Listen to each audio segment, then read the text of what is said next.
نمرہ احمد کا نیا سلسلہ وار ناول مالا حصہ اول لاہور قسط نمبر 4۔ لوگ سمجھتے ہیں کہ تم بیمار نہیں ہو، یہاں تک کہ وہ تمہاری بیماری کو تمہارے چہرے پر نہ دیکھ لیں، ایک ایسے نقشے کی مانند جو درد کی ہر منزل تک جاتا ہو۔ میرا بیمار دل ایک قید خانہ ہے۔ کیا تم نے کوشش کی جیسے سوالوں کا؟ کیا تم نے کوشش کی خوراک بہتر کرنے کی، اداس نہ رہنے کی، بیمار نہ پڑنے کی؟ ہاں میں نے کی ہے کوشش، مگر میں اب بھی بیمار ہوں، کیونکہ کبھی کبھی آسیب اندیکھے ہوتے ہیں اور شیاطین اندر سے حملہ آور ہوتے ہیں، صرف اس لیے کہ تم نہیں دیکھ سکتے میرے شیاطین کے پنجے اور دانت۔ تم نہیں جان سکتے کہ وہ مجھے اندر سے کاٹ کے لہو لہان کر رہے ہیں۔ درد محسوس کرنے کے لیے اس کا دکھائی دینا ضروری نہیں ہوتا۔ کوشش کرنے سے بیماریاں نہیں چلی جاتی، شفا کے معجزے ایسے ہی عمل میں نہیں آ جاتے۔ تاریخ تھی 4 اپریل، شہر تھا اسلام آباد کا، اور یہ ان چاروں کی ہوٹل سویٹ میں ملاقات سے ایک رات پہلے کا وقت تھا۔ جیسے دنیا کی ہر کامیابی اور ناکامی ایک آئیڈیے سے شروع ہوتی ہے، ویسے ہی اس فریب کے کھیل کا آغاز بھی ایک آئیڈیے سے ہوا تھا، اور یہ آئیڈیا عبد المالک فرید نے پیش کیا تھا۔ Body guard. ماہر نے لائٹر جیب سے نکالتے ہوئے چونک کے اسے دیکھا۔ ہوٹل سویٹ میں رات کی مناسبت سے زرد بتیاں جلی تھیں۔ مالک ایک صوفے پہ ٹانگ جمائے بیٹھا تھا، جل سے جمے سفید بال، بے شکن گرے سوٹ۔ مالک دن ختم ہونے کے باوجود صبح کی طرح فریش اور تیار لگ رہا تھا۔ ہاں باڈی گارڈ، اسے باڈی گارڈ کی ضرورت ہے، اور تمہیں معلومات۔ باڈی گارڈ اپنے مالک کے سب سے قریب ہوتا ہے، صرف وہی اس کے دشمن کو تلاش کر سکتا ہے۔ انٹرسٹنگ۔ ماہر لائٹر لیے کھڑکی کے قریب آیا۔ اس کی سفید شرٹ کے کف بند تھے، البتہ ٹائی ڈھیلی تھی۔ کوٹ ایک طرف سٹینڈ پر لٹکا تھا۔ کھڑکی کے قریب کنسول ٹیبل پر گلاس جارز میں 2 موم بتیاں رکھی تھیں۔ اس نے لائٹر جلایا اور شعلہ ایک موم بتی کو دکھایا۔ وہ جل اٹھی۔ رات کی مصنوعی روشنیوں میں ایک کا اضافہ ہوا۔ جس لڑکی کو تم 3 ماہ سے تلاش کر رہے تھے، میں نے اسے 2 دن میں ڈھونڈ لیا ہے ماہر۔ مالک اسی اسپاٹ لہجے میں بولا اور گھٹنے پہ رکھے ٹیب کی اسکرین روشن کی۔ اس کا پورا نام کشمالہ مبین ہے۔ اس کی ماں کا نام حورِ جہاں ہے، حورِ جہاں کی بیٹی کشمالہ۔ اس نے بڑبڑاتے ہوئے دوسری موم بتی روشن کی۔ وہ مالک کی طرف پشت کیے کھڑا تھا۔ وہ ایک ریسٹورنٹ مینیجر ہے۔ ریسٹورنٹ اس کے کلاس فیلو کا ہے، جسے اس نے اس کے ساتھ بنایا ہے۔ وہ یہاں اکیلی رہتی ہے، کسی رشتہ دار کے گھر، اور اس نے توقف کیا۔ اس نے اپنی دوست کو کال کر کے کہا ہے کہ اسے ایک باڈی گارڈ کی ضرورت ہے۔ وہ ہر چیز ہفتے بعد ایک نیا گارڈ رکھتی ہے، کیونکہ پرانا گارڈ جاب چھوڑ دیتا ہے۔ ماہر نے لائٹر جلایا اور مالک کی طرف مڑا تو اس کی آنکھوں میں ناگواری تھی۔ یعنی تم نے اس کی کالز ریکارڈ کی ہیں؟ کیا اب ہم ایسے کام کریں گے مالک؟ میں تمہاری مدد کرنا چاہتا ہوں، کیونکہ میں تمہیں بہت سی جگہوں سے نکال کر لایا ہوں ماہر، اس جنون سے بھی نکال لوں گا۔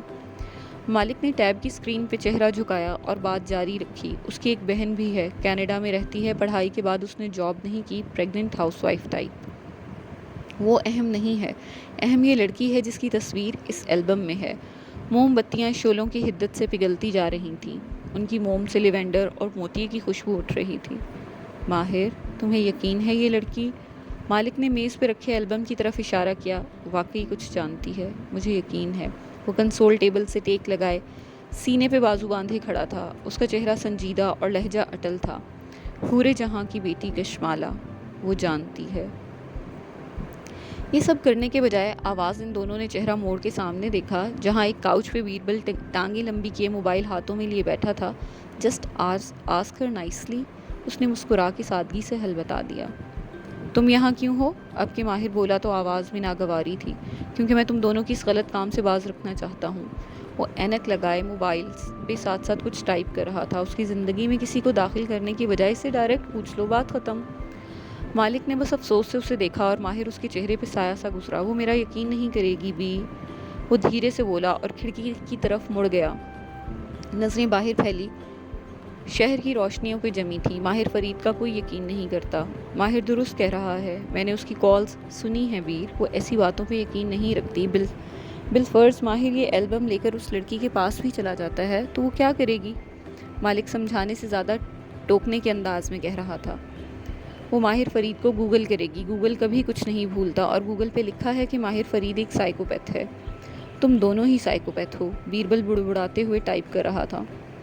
ایک سائیکوپیتھ آپ کی تصویر والی البم لے کر آپ کے پاس آئے اور پوچھے کہ آپ کا دشمن کون ہے، یا آپ، اس کی آواز دھیمی ہوئی، کچھ جانتی ہیں کسی کے بارے میں؟ مالک نے تھوک نگلا۔ ماہر نے آنکھیں بند کر لیں۔ ایک دم کمرے میں قرب سا پھیل گیا۔ بیربل کی ٹائپ کرتی انگلیاں تھم گئیں۔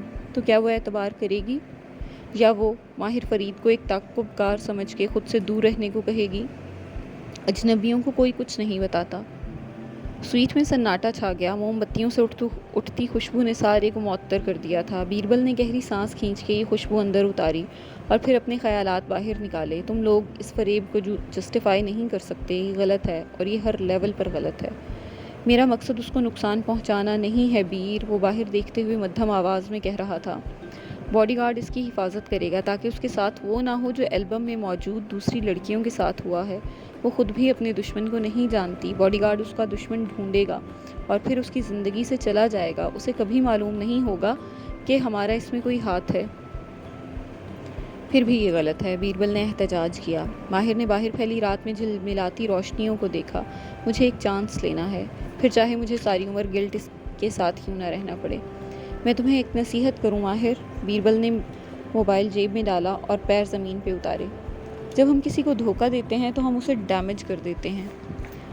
اگلے ملنے والے شخص کے لیے کبھی نہ کبھی اس لڑکی کو معلوم ہو جائے گا کہ اس کے ساتھ دھوکہ کیا گیا ہے، اور وہ ساری عمر اپنے مسخ ہونے کو ماہر فرید کے نام کے ساتھ جوڑے رکھے گی۔ ماہر نے پلٹ کے اسے دیکھا اور زخمی سا مسکرایا۔ دیکھو مجھے کون نصیحت کر رہا ہے، وہ آدمی جو کیک بناتا ہے۔ بیربل فرید کا چہرہ غصے سے سرخ ہوا۔ ماہر بے، کیکس خاندانوں کو جوڑتے ہیں، ان کے گرد ساری فیملی اکٹھی ہوتی ہے، برتھ ڈے ہو، شادی ہو یا جنازہ۔ جنازوں پہ کیک نہیں ہوتے بیربل، 5-10 سال میں ہوں گے، دنیا بدل رہی ہے، سب کچھ نارملائز ہو رہا ہے۔ وہ پیر پٹک کے باہر نکل گیا۔ ماہر جانتا تھا کہ اسے باہر نکالنے کا یہی طریقہ تھا، البتہ اس کی باتوں نے مالک پہ اثر کیا تھا۔ اس نے ٹیب کی اسکرین بجھا دی اور سنجیدگی سے کھڑکی میں کھڑے ماہر کو دیکھا۔ شاید بیر درست کہہ رہا ہے، تمہیں انتقام کے اس جنون سے نکل جانا چاہیے۔ تم ساری عمر اس گلٹ کے ساتھ نہیں رہ سکو گے، تم نے کسی لڑکی کا دل دکھایا ہے۔ لڑکیوں کے دل جڑ جاتے ہیں، اس کی فکر مت کرو۔ تم بتاؤ تمہیں بدلے میں مجھ سے کیا چاہیے؟ بالآخر وہ مالک کی طرف گھوما تو اس کے چہرے پہ طنز یا مسکراہٹ تھی۔ مجھے؟ ہاں تمہیں، کیونکہ تمہارا ہر کام میں ایک چھپا ہوا ایجنڈا ضرور ہوتا ہے۔ صوفے پہ بیٹھا مالک بالآخر مسکرایا۔ میں ایک بزنس مین ہوں ماہر، میں اپنے فائدے کے بغیر کوئی کام نہیں کرتا، اور میرے بغیر تم اس لڑکی کی زندگی میں کسی گارڈ کو داخل نہیں کر سکتے۔ ماہر فرید کی مسکراہٹ غائب ہو چکی تھی، وہ بس سنجیدگی سے مالک کو دیکھ رہا تھا۔ تم جو کہو گے ویسا ہی ہوگا، لیکن تمہارے میرے ساتھ ایک ڈیل کرنی ہوگی ماہر۔ مالک اپنی جگہ سے اٹھا اور قدم قدم چلتا ماہر کے سامنے آ کھڑا ہوا۔ ان دونوں کے قد ایک برابر تھے اور چہرے کے نقوش بھی ملتے تھے، البتہ مالک کے چہرے پہ نرمی تھی اور ماہر کے چہرے پہ شک اور بے اعتباری۔ یعنی تمہیں میرا یقین نہیں ہے، تم صرف اپنی بات منوانے کے لیے میری مدد کر رہے ہو۔ ہاں ماہر، مجھے تمہارا یقین نہیں ہے، لیکن میں پھر بھی تمہاری مدد کروں گا۔ اس نے ماہر کے کندھے پہ ہاتھ رکھا، جسے ماہر نے کندھا پیچھے کر کے جھٹک دیا۔ مالک کے چہرے پہ ایک زخمی سا تاثر ابھرا، لیکن وہ اسے دبا گیا۔ ہم یہ سب 2 ماہ تک کریں گے، اگر اس کے بعد بھی ہمیں کچھ نہ ملا تو، اس نے وقفہ دیا، تو تم گھر واپس آ جاؤ گے؟ ماہر کی آنکھوں میں شک کے ساتھ ساتھ تکلیف بھی ابھری۔ اگر یہ کھیل ناکام ہو گیا تو تم اپنی کمپنی بند کر کے ہولڈنگ میں واپس آ جاؤ گے اور اپنی سیٹ سنبھال لو گے۔ اگر میں ایسا نہ کروں؟ ٹھیک ہے، پھر جاؤ اور جیسا کہ بیر نے کہا اس سے بات کرو، لیکن ایک حقیقت ہم دونوں جانتے ہیں کہ ماہر فرید پہ کوئی یقین نہیں کیا کرتا۔ ماہر کچھ نہیں کہہ سکا، بس لب بھینچے اسے دیکھے گیا، پھر اس نے سر کو اسبات میں جنبش دی۔ اگر مجھے کچھ نہ ملا تو میں واپس آ جاؤں گا۔ مالک مسکرا دیا، پھر اس نے ٹیب روشن کیا۔ اب کہ وہ بولا تو آواز سپاٹ تھی۔ چند لوگ ہیں جن کو ہم خرید کے یہ کام کروا سکتے ہیں۔ سفورا کا شوہر ایک پرائیویٹ گارڈز کی ایجنسی کے ساتھ کام کرتا ہے، یعنی کسی کا گارڈ یا فلپینو میڈ وغیرہ چاہیے ہو تو وہ مہیا کروا دیتی ہے۔ ہم اس ایجنسی کے مینیجر کو بھی خرید سکتے ہیں یا کسی گارڈ کو بھی۔ ایک نوجوان ہے سفیان، مالی قسم پرسی کا شکار ہے، اچھا آپشن ہے۔ وہ رکا اور اگلا نام پڑھا۔ ایک سفورا کا کزن ہے کیف جمال، ایک اس کے شوہر کا بھائی ہے خالد وزیر۔ کیف جمال، وہ ایک دم بولا، میں اس کو ہائر کروں گا۔ مالک نے چونک کے سر اٹھایا، مگر اس کی پروفائل میں کچھ بھی متاثر کن نہیں ہے، ٹپیکل لوزر، بے روزگار۔ میں قدر پہ یقین رکھتا ہوں، قدر کو کوئی نہیں ڈال سکتا، اس کو کال کرو۔ اور ہاں، وہ پہلی دفعہ ہلکا سا مسکرایا، اس سے کہنا تم میرے مینیجر ہو۔ مالک کے کان سرخ ہوئے۔ میں تمہارا مینیجر نہیں ہوں ماہر بے۔ کیوں؟ اگر میں ہولڈنگ میں واپس آیا تو ہر کوئی اپنی اصل پوزیشن پر آ جائے گا۔ میں CEO ہوں گا اور تم میرے ماتحت۔ یہ وہ جگہیں ہیں جو میرے باپ نے طے کی تھیں۔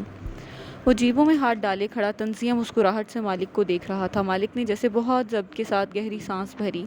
ٹھیک ہے، جو تم کہو۔ میں صبح اس لڑکی کو کال کروں گا، لیکن ہم کسی اور کو بھی ہائر کر سکتے ہیں۔ ہم اسی کو ہائر کریں گے۔ لیکن مالک کو وہ نوجوان پسند نہیں آیا تھا۔ اگلی صبح جب وہ ماہر سے ڈیل طے کر رہا تھا، مالک صوفے پہ بیٹھا بیزاری سے پہلو بدل رہا تھا۔ کچھ ناقابل اعتبار سا تھا کیف جمال کے بارے میں۔ وہ انہیں دھوکہ دے گا، مالک کو یقین تھا۔ جب ماہر نے کیف جمال کے تمام سوالات کا جواب دے دیا، اس کو یہ بھی بتا دیا کہ اس نے اسے کیوں ہائر کیا تھا، اور کیف جمال خاموشی سے رقم کا پیکٹ اٹھا کے وہاں سے نکل گیا، تو بیربل اپنی جگہ سے اٹھا اور میز پر رکھا آخری انچھوا کافی کپ اٹھا کے ماہر کے پاس آیا۔ وہ دونوں اب کھڑکی کے سامنے کھڑے تھے۔ ایک طرف سویٹ تھا اور دوسری طرف شیشے سے نظر آتا روشن شہر۔ موم بتیاں ابھی تک جل رہی تھیں اور لیونڈر اور موتیے کی خوشبو ویسی ہی پھیلی تھی، گو کہ ان کی حسیں مشامہ اب سن ہو چکی تھی۔ تمہاری کافی؟ آج مجھے اس کی ضرورت نہیں ہے۔ وہ جیبوں میں ہاتھ ڈالے کھڑا باہر دیکھ رہا تھا۔ بیربل نے افسوس سے اسے دیکھا۔ تم ابھی سے گلٹ محسوس کر رہے ہو ماہر، آگے کیا کرو گے؟ وہ خاموش رہا۔ تم نے کیف جمال کو سب کچھ سچ سچ کیوں بتا دیا؟ کیا ضروری تھا اسے بتانا کہ ہم کون ہیں اور کیا چاہتے ہیں؟ ماہر نے اپنا چہرہ بیربل کی طرف موڑا، اور اب کہ وہ مسکرایا تو اس میں تکلیف بھی تھی اور اداسی بھی۔ تم نے کل رات کہا تھا کہ یہ دھوکہ کبھی نہ کبھی کھل جائے گا۔ ایک دن آئے گا جب وہ کیف جمال کی اصلیت جان جائے گا، اور پھر اسے کٹہرے میں کھڑا کر کے پوچھے گی اس نے یہ کیوں کیا۔ تم چاہتے ہو اس وقت کیف جمال اسے سچ بتا دے کہ ماہر فرید اس کی حفاظت کرنا چاہتا تھا؟ ماہر نے سر اس بات میں ہلایا۔ جو نوجوان ہم سے پیسے لے کے اپنی کزن اور اس کی دوست کو دھوکہ دے رہا ہے، وہ سچ کبھی نہیں بولے گا ماہر۔ وہ اپنی جان بچانے کے لیے تمہیں ولن بنا کے پیش کرے گا۔ یہ وہ آدمی کہہ رہا ہے جو کیکس بناتا ہے۔ میں نے کہا نا، مجھے ایک چانس لینا ہے۔ مالک سمجھتا ہے تم یہ سب انتقام کے لیے کر رہے ہو، یا شاید اصلاح حاصل تلاش کے لیے، لیکن میں تمہیں جانتا ہوں ماہر، تم یہ اس لڑکی کے لیے کر رہے ہو۔ تم چاہتے ہو اس کے ساتھ وہ نہ ہو جو ہماری ماں کے ساتھ ہوا تھا۔ ماہر نے جواب نہیں دیا۔ وہ کھڑکی سے باہر پھیلے روشن دان کو دیکھ رہا تھا۔ لیکن جو تم کر رہے ہو وہ غلط ہے، بیربل اس کے ساتھ کھڑا باہر دیکھتے ہوئے کہہ رہا تھا، اور ایک دن وہ لڑکی دنیا میں سب سے زیادہ نفرت ماہر فرید سے کرے گی۔ لیکن اب بہت دیر ہو چکی تھی۔ اب وہ فریب کے اس کھیل کو شروع کر چکا تھا۔ اب ہم 1.5 ماہ بعد مئی کی آخری دوپہروں میں سے ایک میں واپس چلتے ہیں۔ جب کشمالہ مبین بیربل فرید سے ملاقات کے بعد وہاں سے اٹھ گئی تھی، اس کا رخ لفٹ کی طرف تھا۔ وہ سیاہ ہیلز سے چلتی ہوئی راہداری میں آگے بڑھنے لگی۔ فرش سیاہ اور سفید ٹائل سے مزین تھا، شطرنج کی بساط جیسا۔ وہ اس بساط پہ عین لفٹ کے سامنے آ رکی۔ اسی لفٹ کے دہاتی دروازے ہس کی آواز کے ساتھ ایک دوسرے سے جدا ہوئے۔ اندر کیف کھڑا تھا، سینے پہ بازو لپیٹے، لب بھینچے۔ وہ آنکھوں میں ایک ساتھ بہت سے تاثرات لیے اسے دیکھ رہا تھا۔ ایک لمحے کے لیے وہ بالکل ششدر رہ گئی۔ کیف ویسا ہی لگ رہا تھا جیسا ہمیشہ لگتا تھا، سیاہ جینز پہ سفید شرٹ پہنے، ماتھے پہ آگے کو گرتے بال اور بڑھی ہوئی شیو، لیکن اس کے چہرے پہ کچھ ایسا تھا جو پہلے وہاں نہیں تھا، شکوہ، بے اعتباری۔ وہ سفید جوگر سے چلتا اس کے سامنے آ رکا۔ وہ لفٹ میں سوار نہیں ہوئی۔ تم یہاں کیا کر رہے ہو؟ یہی سوال آپ سے پوچھتے آیا ہوں کہ آپ یہاں کیا کر رہی ہیں۔ وہ دونوں راہداری میں تنہا تھے، شطرنج کی بساط پہ آمنے سامنے۔ میں ماہر فرید سے ملنے آئی تھی، اور تم؟ وہ سکون سے بولی۔ اس نے کچھ غلط نہیں کیا تھا، مجھے بھی انہوں نے ہی بلایا تھا، لیکن صبح سے آپ کا آف موڈ دیکھ کے میں نے بات کرنے کی ہمت نہیں کی۔ لیکن ماشاءاللہ انہی لوگوں سے مجھے معلوم ہوا ہے کہ آپ کی ملاقات جاری ہے۔ جہاں تک مجھے یاد ہے میں آپ کا باڈی گارڈ ہوں۔ اس سے میں نہیں تھا۔ وہ شوقی انداز میں ہر لفظ پہ زور دے کے کہہ رہا تھا۔ باڈی گارڈ ہو، بیبی سٹر نہیں، اور تمہیں آنے کی ضرورت نہیں تھی، کال کر لیتے۔ آپ یوں کیسے ان لوگوں سے ملنے آ سکتی ہیں جن کو آپ اپنا تعاقب کار سمجھتی ہیں؟ میں اپنا خیال خود رکھ سکتی ہوں۔ مالا کا لہجہ اسپاٹ تھا، البتہ وہ اتنی پرسکون نہیں تھی جتنا خود کو ظاہر کر رہی تھی۔ مجھ سے کوئی غلطی ہوئی ہے کیا؟ کیف نے غور سے اس کی آنکھوں میں دیکھا۔ سیاہ لباس والی لڑکی کے کانوں میں پہنے سیاہ پتھر چمک رہے تھے۔ مطلب؟ وہ مڑ کے لفٹ کا بٹن دبانے لگی۔ آپ صبح سے مجھ سے اکھڑی اکھڑی سی ہیں۔ تم اتنے اہم نہیں ہو کیف، میری زندگی میں اور بھی مسئلے ہیں، مجھے کہیں پہنچنا ہے۔ اگر تم آ رہے ہو تو ٹھیک ہے، نہیں تو میں جاؤں؟ وہ گردن اٹھا کے LED اسکرین پہ لفٹ کے فلورز دیکھنے لگی۔ 6 5 وہ نیچے آ رہی تھی۔ کیا ملا آپ کو ماہر فرید سے مل کے؟ اس کا بھائی ملا تھا۔ اس کا کہنا ہے وہ میرا تعاقب کار نہیں ہے، نہ وہ سگریٹ پیتا ہے، اس کے پاس لائٹر نہیں ہوتا۔ لفٹ کے دروازے کھلے تو وہ اندر داخل ہوا، کیف بھی ساتھ ہی اندر آیا۔ دونوں نے اکٹھے بٹن پہ ہاتھ رکھنا چاہا، ہاتھ ٹکرائے تو مالا نے ہاتھ پیچھے کر لیا اور گردن اس کی طرف سے موڑ لی۔ کیا معلوم ماہر فرید کا بھائی جھوٹ بول رہا ہو؟ مجھے اس لڑکے کو دیکھ کے لگا کہ ایسے لوگ میرے تعاقب کار نہیں ہو سکتے۔ پھر کشمالہ نے چہرہ موڑ کے کیف کو غور سے دیکھا۔ کیا تمہیں ایسا لگتا ہے؟ وہ دونوں لفٹ میں آمنے سامنے کھڑے تھے اور ان کی سواری نیچے جا رہی تھی۔ میں اس کی حفاظت کرنا چاہتا ہوں تاکہ اس کے ساتھ وہ نہ ہو جو البم میں موجود دوسری لڑکیوں کے ساتھ ہوا ہے۔ مجھے نہیں معلوم، لیکن آپ نے انٹرنیٹ پہ پڑھا تھا کہ وہ سائیکوپیتھ ہے۔ ظاہر ہے وہی آپ کا تعاقب کار ہے۔ میرا اس لڑکی سے کوئی لینا دینا نہیں ہے، نہ میں اس کا تعاقب کار ہوں، نہ مجھے اس کی ضرورت ہے۔ اور لوگ تو یہ بھی کہہ رہے تھے کہ اس نے اپنے باپ کو مارا ہے، ایسا آدمی خطرناک ہو سکتا ہے۔ وہ سوچ سوچ کے بول رہا تھا۔ اس کا دشمن کوئی اور ہے، وہی جو میرا بھی دشمن ہے۔ آپ آئندہ ماہر فرید اس سے منسلک کسی شخص کے قریب نہیں جائیں گی، کیونکہ یہ لوگ خطرناک ہیں۔ میں اپنے لیے خود فیصلے کر سکتی ہوں۔ کیف۔ لفٹ کے دروازے کھلے تو وہ سن گلاسز پہنتی باہر نکلی۔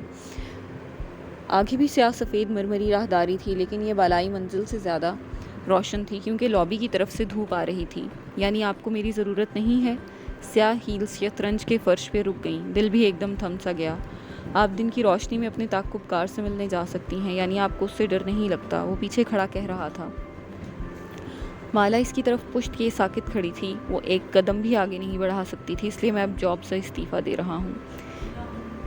کسی نے مالا کے دل کو مٹھی میں دبا کے اتنی زور سے بھونچا کہ اسے لگا اندر ہی اندر خون نکلنے لگا ہے۔ وہ آہستہ سے کیف کی طرف پلٹی۔ اس سے 3 گز کے فاصلے پہ کھڑا تھا۔ وہ سائے میں تھا۔ شیشے کی دیوار سے آتی دھوپ مالا کی پشت پہ تھی۔ میں مزید آپ کے ساتھ کام نہیں کر سکتا۔ بڑی شیو والا نوجوان سفید جوگر سے قدم قدم چلتا اس کی طرف آ رہا تھا۔ اس کی آنکھوں میں کچھ تھا جو اس نے پہلے کبھی نہیں دیکھا تھا۔ دکھ، صرف دکھ۔ میں نے یہ تو نہیں کہا کہ تم جاب چھوڑ دو۔ مالا کی آواز دھیمی ہوئی۔ آپ کو میری ضرورت نہیں ہے، اور اب آپ اپنے تعاقب کار سے میٹنگ بھی اکیلے کر سکتی ہیں۔ براوو۔ کیا وہ مذاق کر رہا تھا یا شکوہ کرتے ہوئے جتا رہا تھا؟ نہیں، وہ یہ چونکی، وہ سنجیدہ تھا۔ جیسے آپ اعتبار ٹوٹنے پہ لوگوں کو خود سے دور کر دیتی ہیں، ویسے ہی میری بھی ایک عادت ہے۔ وہ اس کے عین سامنے آ رکا۔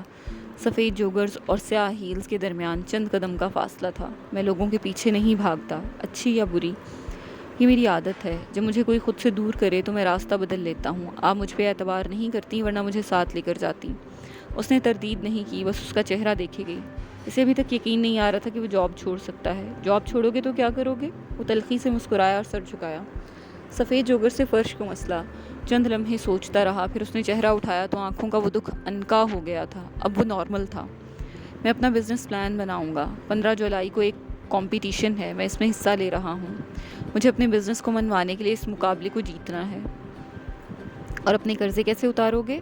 ابا کا ایک پلاٹ کافی عرصے سے بک نہیں رہا تھا، کل اسے بیچ دیا ہے، بیانہ مل گیا ہے۔ اس نے جیب تھپ تھپائی اور مسکرایا۔ یعنی بٹوے میں پیسے پلاٹ کے بیانے کے تھے؟ کیا وہ سچ کہہ رہا تھا؟ اسے معلوم ہو گیا تھا کہ میں نے اس کا بٹوا کھولا ہے۔ وہ فیصلہ نہیں کر سکی، لیکن اس کے کندھوں سے ایک دم منو بوجھ اترا۔ اسے کیف پہ پھر سے اعتبار کرنے کے لیے ایک بہانہ چاہیے تھا۔ اور تم روز کئی گھنٹے اپنے پلان پہ کام کر رہے تھے، اس کا کیا؟ میں نے آپ سے جھوٹ بولا تھا۔ میں نہیں چاہتا تھا آپ سفورا کی طرح مجھے لوزر سمجھے۔ میں نے ڈیسک لینے کے باوجود کام نہیں کیا۔ میں پروکیسٹینیٹ کر رہا تھا کیونکہ آپ کی جاب کی وجہ سے میں تھک جاتا تھا، اس لیے گھر جا کے سو جاتا تھا۔ وہ قدرے ندامت سے بولا۔ گھر؟ جی، وہ زارا کے والد کا اپارٹمنٹ ہے گلبرگ میں۔ وہ مجھے پسند نہیں کرتے، اس لیے۔ خیر، اس نے بات ادھوری چھوڑ دی۔ اوف، وہ اس کی بیوی کا اپارٹمنٹ تھا اور اسے نہیں بتانا چاہتا تھا کہ وہ سسرال میں رہ رہا ہے۔ کتنا بہتر ہوتا کہ وہ اس سے پوچھ لیتی، وہ اسے صاف صاف بتا دیتا۔ اسے کیف کا بٹوا نہیں کھولنا چاہیے تھا۔ اور اسے یاد آیا، اس کے پاس کیف کا کی کارڈ تھا۔ وہ اسے کیسے واپس کرے؟ مالا کو شرمندگی سی محسوس ہونے لگی۔ اگر تم اپنے بزنس کے لیے میری جاب چھوڑ رہے ہو تو مجھے کوئی شکوہ نہیں۔ وہ ہلکا سا مسکرا دیا۔ میں کامیاب ہو جاؤں گا، مجھے معلوم ہے۔ وہ بھی دھیرے سے مسکرا دی اور سر کو اسبات میں جنبش دی۔ اس کے پاس کہنے کو کچھ نہیں بچا تھا۔ شطرنج کی بساط پہ وہ دونوں تنہا تھے اور کھیل ختم ہو چکا تھا۔ کسی نے کسی کو شہمات کیا تھا، اسے نہیں معلوم تھا، خود کیف کو بھی نہیں معلوم تھا۔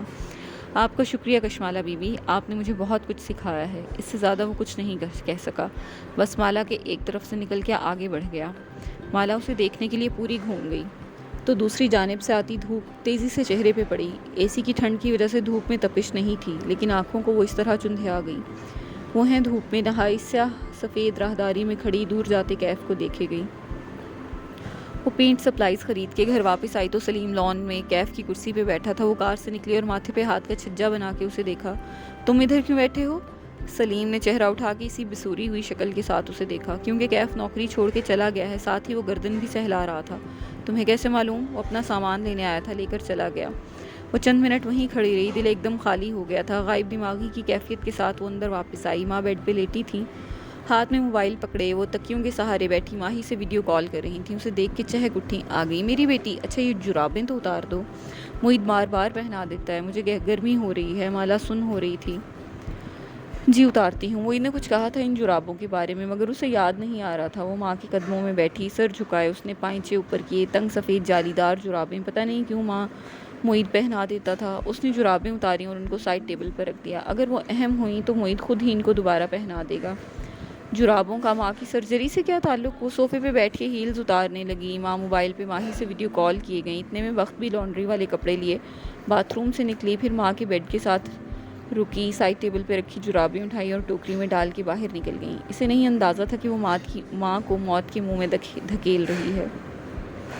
کیف اپارٹمنٹ کی کھڑکی کے سامنے کرسی پہ بیٹھا تھا، وہی کرسی جس پہ چند گھنٹے قبل بیٹھا مالک اسے استعفی دینے کا حکم دے رہا تھا۔ اس کے ذہن کے پردے پہ وہ منظر ابھرا۔ میں رات سے پہلے استعفیٰ دے دوں گا، اس نے مالک سے وعدہ کیا تھا۔ استعفیٰ دے کر تم اس لڑکی کی زندگی سے نکل جاؤ گے۔ تم مجھے اپنی زبان دے رہے ہو، کیونکہ اس کو تم پہ شک پڑ گیا ہے۔ وہ بری طرح چونکا اور کرسی پہ بیٹھ کے مالک کو دیکھا۔ کیا مطلب؟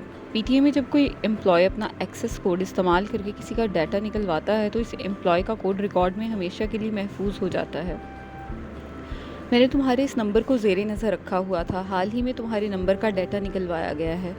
اس بات کا کشمالہ سے کیا تعلق؟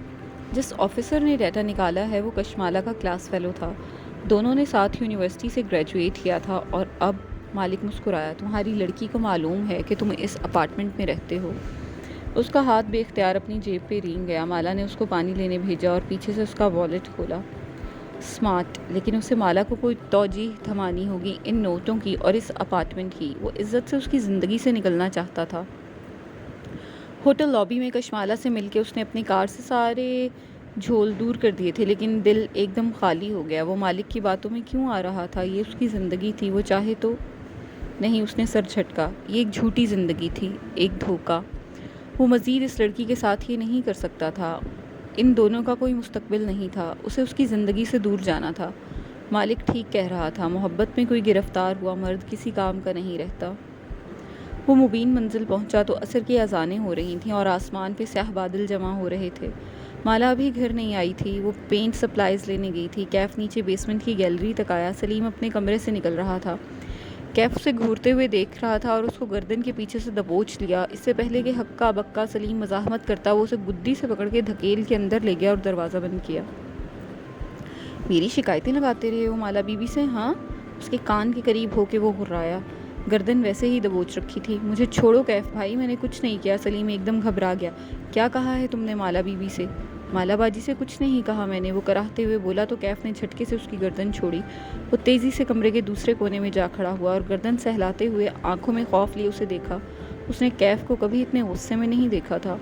پھر کس سے کہا ہے؟ کیف غراتے ہوئے قریب آ رہا تھا۔ وہ معید بھائی آئے تھے اس دن تمہارے کمرے میں۔ کیف رک گیا۔ انہوں نے جا کے اوپر مالا باجی سے کہا کہ کیف کا ٹوتھ برش بھی نہیں ہے یہاں، وہ یہاں نہیں رہتا۔ وہ کہاں جاتا ہے؟ اوپر کچن میں وہ باتیں کر رہے تھے، میں نے اتنا ہی سنا۔ If bloody tooth brush! میں پوچھ رہا ہوں تم کیا کہتے رہے ہو میرے بارے میں؟ کچھ نہیں کہا، ماہی باجی پوچھ رہی تھیں اس دن تمہارے بارے میں۔ قسم لے لو میں نے کچھ نہیں کہا، تم نے خود بتایا ہوگا وہ کینیڈا میں ہوتی ہے، اسے کیا پتا یہاں کیا ہو رہا ہے۔